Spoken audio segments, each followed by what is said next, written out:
O land of beauty, our country where peace abounds, thy children stand free on the strength of will and love, with good in all our schools, Saint Kitts and Nevis.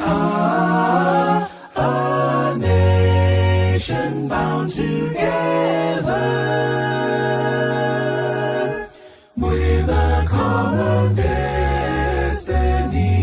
As stalwarts we stand for justice and liberty, with wisdom and truth. We will serve and honor thee. No sword, no spear can conquer, for God will sure defend. His blessing shall forever to posterity extend.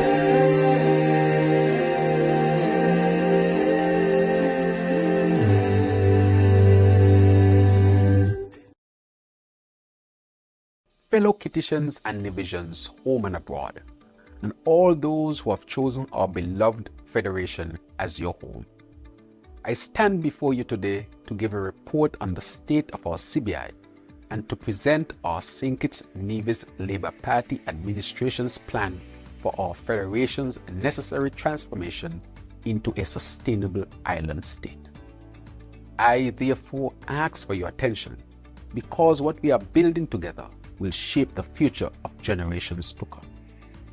2 years ago, when we took office, the Citizenship by Investment program directly contributed between 60 to 70% of our federal revenue. We were overly dependent on CBI. Our proverbial economic eggs were all in one basket. Unlike nations that rely on natural resources like oil and gas, which have stable and consistent demand, CBI has never been a guaranteed industry. Consider this. Planes and cars need oil and gas to move. Power stations need them to produce electricity. But no nation can truly say that citizenships will always be in demand. The reality is simple. CBI is vulnerable to international politics and scrutiny. In 2022, when our administration took office, our international partners had their eyes squarely on our CBI program. The ill-conceived Team Unity project had resulted in tens of thousands of citizenships being issued for a single venture, putting our visa-free access to countries around the world in grave jeopardy. I want to make this clear today. St. Kitts and Nevis was on the brink of losing that precious visa-free access. If we had not taken the bold, immediate action, we would have lost that privilege. The evidence was overwhelming. This was confirmed both publicly and privately by our international partners. The previous administration had risked our country's reputation for short-term financial gain, pushing us dangerously close to an economic cliff. When we took office on August 5, 2022, we faced a stark choice: either to continue down the path of reckless exploitation of CBI or make tough decisions to secure our long-term future. We chose the latter because we were determined to preserve the good name of our beloved St. Kitts and Nevis. We initiated a full investigation into our CBI program and received our first report in October 2022. Shortly thereafter, we commenced a comprehensive legislative review of our CBI regulations. On December 1st, 2022, I traveled to Dubai, the epicenter of the global CBI industry, to announce major reforms to our CBI program on the banner of sustainability and good governance. By December 23, 2022, we enacted new CBI regulations into law. We introduced a board of governors to oversee CIU operations, implemented a technical committee to review files, and for the first time in 40 years, criminalized underselling practices. We also made it clear to the world that St. Kitts and Nevis would lead by example in raising CBI standards. We acted swiftly because we knew what was at stake. We did not stop there. In February 2023, our federation hosted the historic U.S. Caribbean Roundtable on CBIs at the Park Hyatt Resort. 5 Caribbean prime ministers, along with U.S. Treasury officials and the governor of the Eastern Caribbean Central Bank, met to establish a new set of principles governing CBI practices across the region. The result was a collective agreement on 6 key principles, including standardized treatment of denials, virtual or in-person interviews during the due diligence process, additional checks through financial intelligence units, independent audits of citizenship by investment units, retrieval of cancelled passports, and the suspension of Russian and Belarusian applicants. These principles were systematically put into practice by all CBI operating OECS states. By July 2023, after continuous dialogue with the international partners, we enacted further reforms, increasing the minimum qualifying investment to US $250,000. Today, I stand before you to say that our efforts have borne fruit. St. Kitts and Nevis CBI program has been saved. Not only have we re-established it as a leading CBI program in the world, but we have also set a new standard of regional cooperation with our OECS colleagues. In March 2024, we signed a historic memorandum of agreement with the CBI 5 countries, establishing new reforms that ensure CBI in our region is both ethical and sustainable. Now, you may ask, what is the new CBI reality? Let us examine the numbers. In 2019, CBI generated EC $443 million for the federal government. In 2020, it generated EC $271 million. In 2021, EC $543 million. In 2022, EC $669 million. In 2023, EC $620 million.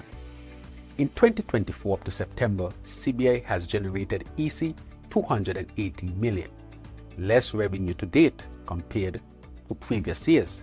This decline was expected as a result of the necessary reforms and market adjustments to save the program over the long term. Believe me, without these changes, all would have been lost. This now signals that the era of gross mismanagement is over. Instead, CBI will now fuel real, tangible, sustainable projects that will create permanent jobs and opportunities for the people of our beloved St. Kitts and Nevis. And that brings me to our sustainable island state agenda, an economic pivot of hope and opportunity.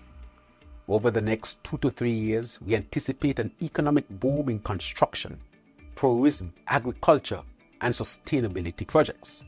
This will be driven by a pivot from our dependency on CBI to seed the sustainable economic expansion and diversification pillars of our sustainable island state agenda. This is a fundamental part of St. Kitts and Nevis's National Development Planning Framework, a comprehensive guide to the evolution of our economy over the next 15 years. We've laid the groundwork for the Sustainable Island State Agenda and the National Development Planning Framework, and now we are ready to share a snippet of the fruits of that labor with you. Let me introduce you to some of these transformative projects. The new JNF Climate Smart General Hospital at Camps, funded by the Republic of China, Taiwan. Work is steadily progressing on this hospital. It will be hurricane resistant, modern, and powered by renewable energy. It is also set to become one of the leading hospitals in the Caribbean. in setting and service. So I invite our healthcare professionals at home and abroad to help us bring this vision to life. The new Bastia High School at Victoria Road, Bastia, funded by CBI. The school will be a world-class educational institution, and we expect construction to start by the second quarter of 2020. The Smart Homes Initiative, funded by CIBC Caribbean. This initiative will bring hundreds of homes to our people, with 90% of the construction workforce being local. Construction will begin with at least 100 hurricane-resistant homes by the end of 2024. The 2 million gallon per day Bastia desalination plant, funded by the federal government.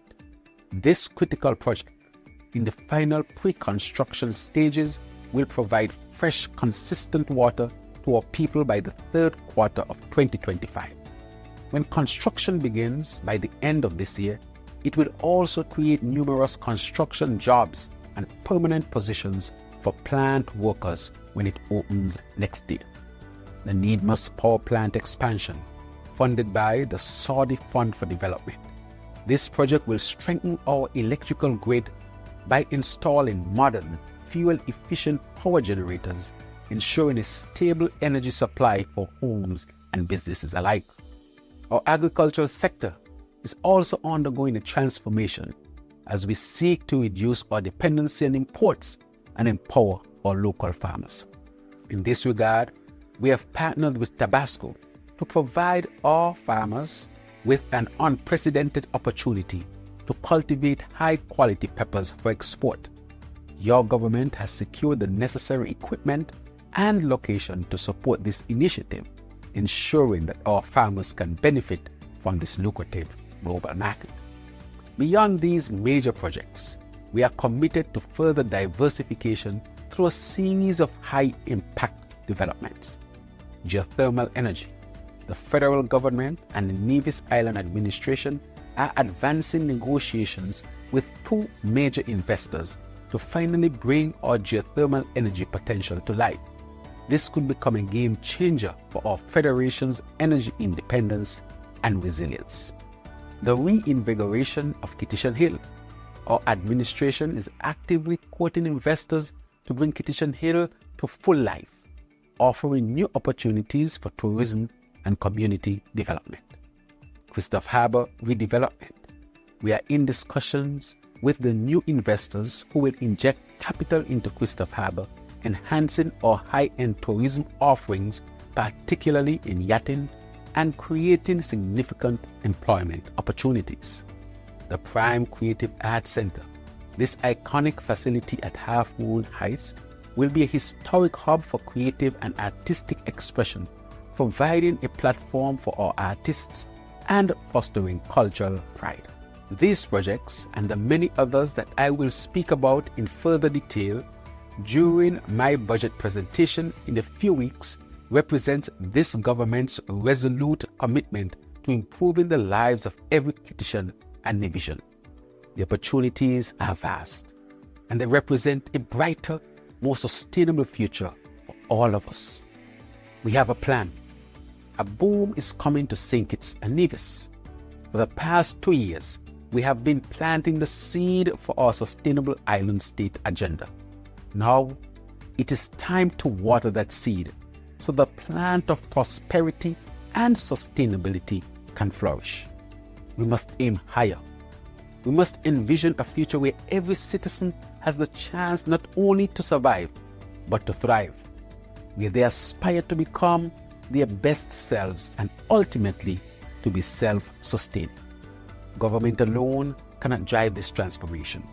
To fully capitalize on the sustainable economic expansion and diversification seed pillars of our sustainable island state agenda, we need you. We need you to commit to diligent work and productivity, to embrace innovation and entrepreneurship. We need our diaspora to be part of this transformation, to bring your skills, experience, and passion back to the land of your ancestors. We need all hands on deck to seize the opportunities coming our way in construction, tourism, agriculture, and sustainability. I therefore invite every citizen who is committed to seeing St. Kitts and Nevis rise to join us in nurturing the seed of our future. We have worked tirelessly over the past 2 years to lay the groundwork for this era of foreign direct investment. Now we must keep that wealth here, investing in our people and our future. We relied on sugar, but international market forces pushed us out of that industry. We turned to CBI, but gross mismanagement by the previous administration has reshaped that landscape as well.